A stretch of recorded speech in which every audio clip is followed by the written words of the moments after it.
Welcome to Theater Corner. I'm your host, Michael Taylor. Theater Corner was created as an ongoing effort to increase diverse interest and involvement in the theater scene. Today, we're broadcasting from the delightful Moxie Theater here in San Diego, California. So, silence your cell phones, folks. You're about to enter Theater Corner.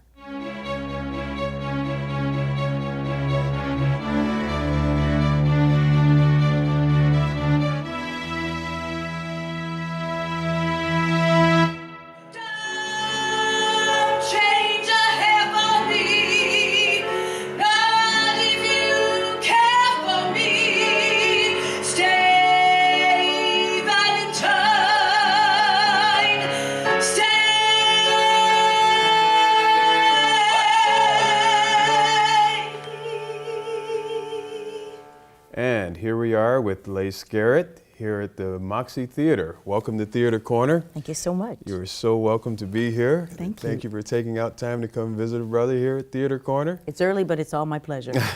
Yes, indeed. It is our pleasure, actually. And so we're here in the theater that you directed this performance, Brooklyn the Musical. An incredibly energetic production. I thoroughly enjoyed it. It was incredible. Thank you. What did it mean to you to do this this particular performance? Well, I love this space. This is the Moxie space, and created by a bunch of women that wanted to create theater that matters for lots of different kinds of demographics. And in this particular space, this story for Brooklyn is about a young woman who is in search of her father. And more importantly, I think her identity. Does she get that from her DNA? Does she get it from her paternity? Or does she find it in herself? So she comes to New York and discovers lots of things. Some of them are beautiful and some of them are heartbreaking. But Sam Tully, who plays that part, is NYU student and wonderfully gifted, and I think embraces the part really, really beautifully. And speaking of performers, you had the incredible standout of David McBean. Come on. How lucky come are you? on. Well, he's like my son. I love him. And every part I see him in, I think, oh, this is his part.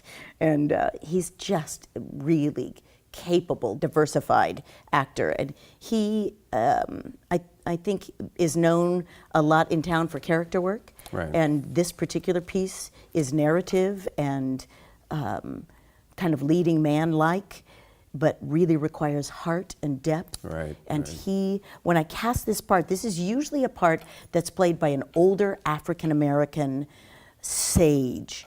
And what I really needed was a great storyteller, and I didn't care if it didn't matter to me what his rapping was. It mattered to me if he was able to carry the story. And he did exactly that. He did exactly that. But when I watch the show, the minute he sings, I think we're in very good hands tonight. Right. We're in very good hands.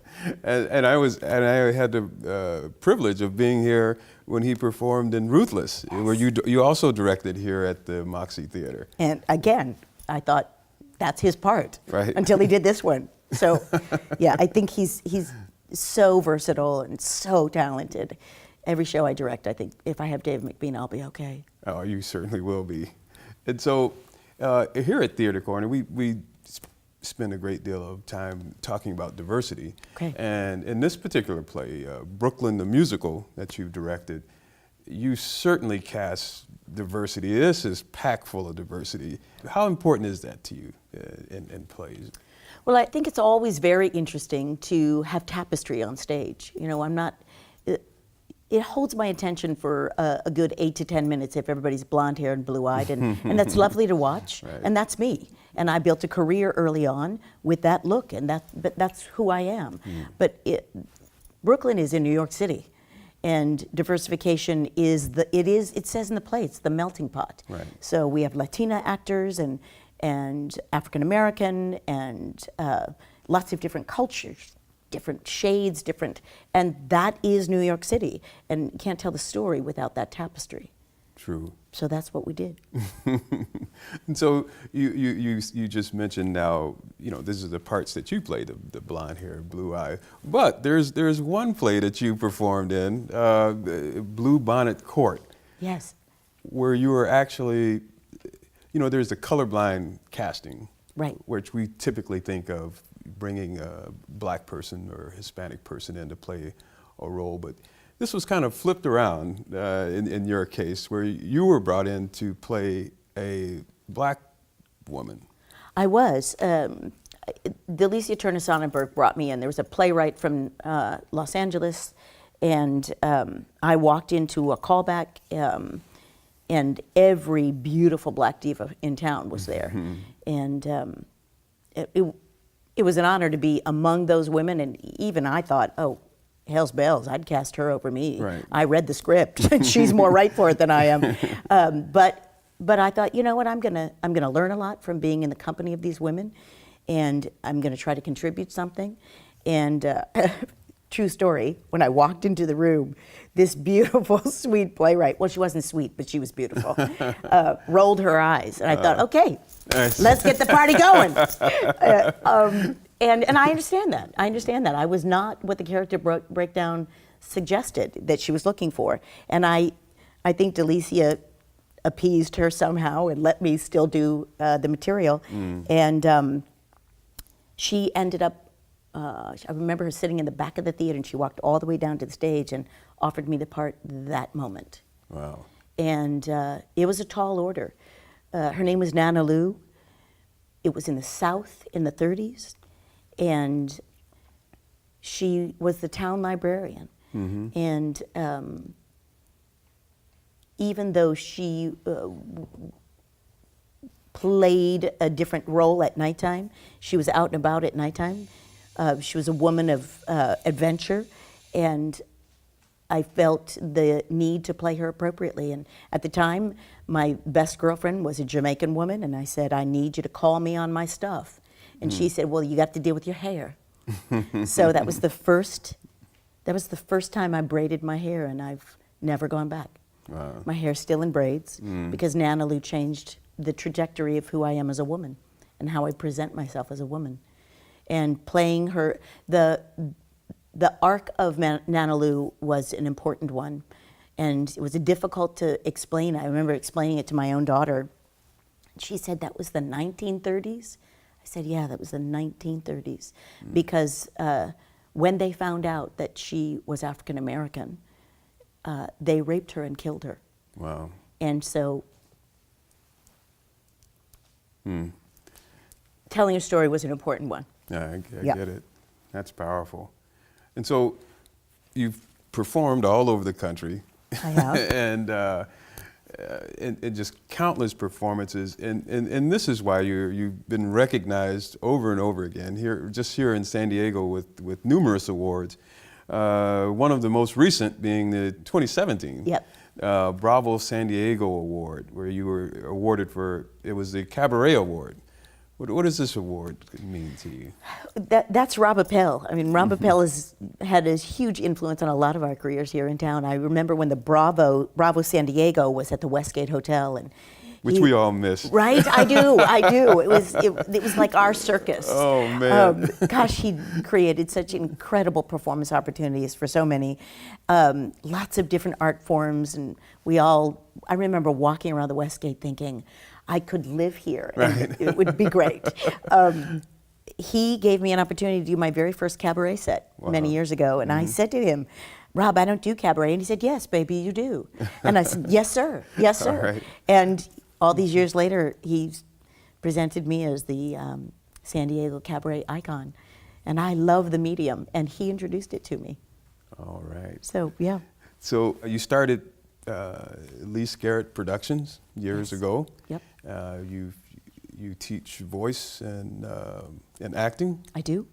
And you've created and produced a lot of stars from your production company. Yes, yes. I think the privilege in coming from an environment, I grew up in a family where literature and art was valued, and knowing that I remember my mother we gathered on her bed, which seemed like an enormous bed, but I think it was a full, but it seemed enormous at the time. She read us all the classics, and I remember the stories come to life in my head, and that's how I thought that was true with everybody, but I realized later, oh, that means I'm a director, because I can't listen to a play without it coming to life in my head. And so the opportunity to do what my mother did for me, to invest in young artistry, is not lost on me. I love performing, but watching someone find their art and then blossom into the artist that they were intended to be, that's the win for me. Is there a particular standout or one or two standouts that you've taught that have gone on now to great heights? Well, Vanessa Hudgens, High School Musical, and she was the first Cindy Lou Who with my own child, Tiffany Jane, at the Old Globe. And Tamira Joy, who's now doing Baz in Las Vegas, started here in San Diego. Her mother walked her into my studio and said, I think she can sing. And she was a finalist on The Voice, and I said, I think she can too. Wow. James Maslow did Big Time Rush. He's a wonderful boy, and his dad still lives in San Diego, California. And I said to him one time, sitting on my sofa, I said, I think you should be part of a boy band. And he said, do you really? I said, yes, I really do. And when he booked Big Time Rush, he called me and said, do you remember that conversation? I said, yes, I do. Yes, I do. That's beautiful. That's beautiful. And so you've played countless roles. I mean, even you mentioned the Grinch.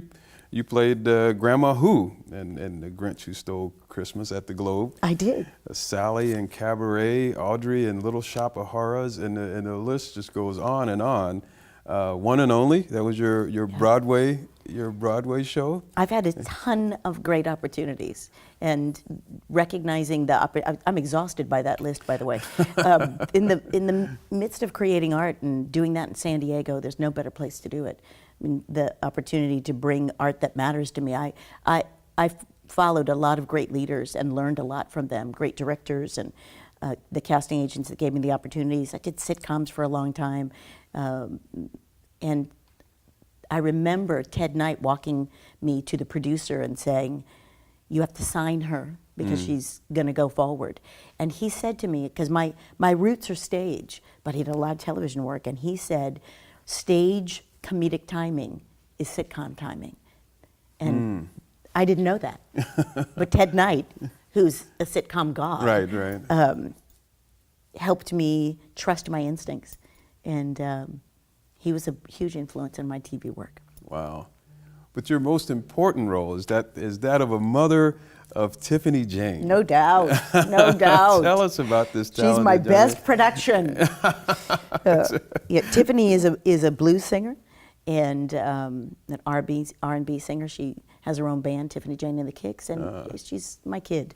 You know, she's my heart, my protege, my best work, always will be. Will be. That is so amazing. We had a great experience one time. She was doing a competition in Los Angeles. It was a blues competition, and my sweet parents are there, who look like they live in Coronado, and they are the white Republican representation of a military family. So, and they look at all those things I celebrate in them, because that's who they are. Right. And but they did not particularly fit in the club. We went through a metal detector. My mother said, "Oh, I've never been through one of these before." So it was competition, and incredible soul singers. And Tiffany walked up to sing, and a lady from the crowd yelled out, "No white bee is going to teach me to sing the blues." And I said, "Okay, all right." So I handed the bouncer $100. I said, "That's my kid. If you need to get her out of this, this is yours." And I thought, this is fight or flight time. And this is the time when art connects or it doesn't. And I thought, leave or cleave. And she sang. And I saw the room shift.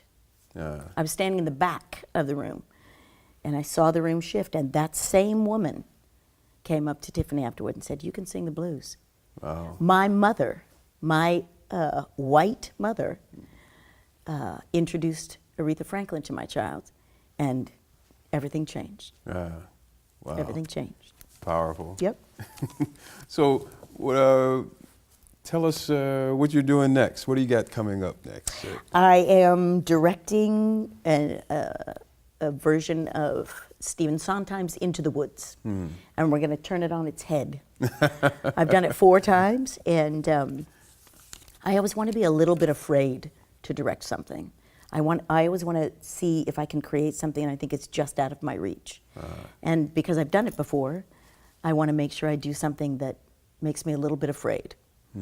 So we're going to turn it upside down. And I'll let you know more about that when you come see it. Okay, beautiful. But until then, you got Brooklyn, the musical, performing here at the Moxie up until July 30th. That's right. You come out and check it out and enjoy the incredible talents of David McBean. And Kevin Lamar. Kevin Lamar plays Miss Paradise, right. Usually played by a white woman. And in my mind, Kevin Lamar was perfect, and every night he's perfect. Right. Yep. Okay, well, beautiful. Thank you so much Thank for you. bringing your diva spirit to Theater Corner. My pleasure. I really My appreciate pleasure. you. And thank you, viewers, for tuning in, and we'll see you next time on Theater Corner.